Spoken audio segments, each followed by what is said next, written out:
ढूंढूं और मेरी मंजिलत है क्या, दिखाई कुछ नहीं देता। तुम्हारे ग्रुप में तो कैक्टस से फूल झड़ते हैं, तुम्हारे एक इशारे से तो पत्थर बोल पड़ते हैं। बताओ क्या करूं, कैसे कहूं तुमसे, मुझे तुमसे मोहब्बत हो गई है। तो मैंने भी अपने आमाल की बुनियाद अकल पर रखने की बजाय इश्क पर रखी है।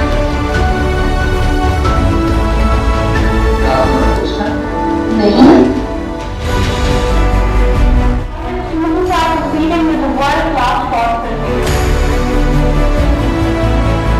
तो बजाने वाले पे डिपेंड करते, इसका मतलब है वो लफ्जों की बजाय फराबी आवाजों का शायर था।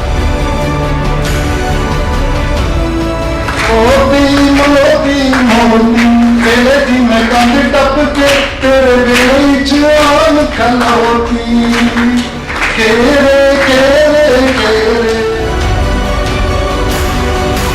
वो जिसको मैं नहीं अच्छा लगा था कॉलेज में, वो जिसको मैं नहीं अच्छा लगा था, वो जिसको मैं नहीं अच्छा लगा था कॉलेज में, अकेली हो तो मेरे गीत गाने लगती है।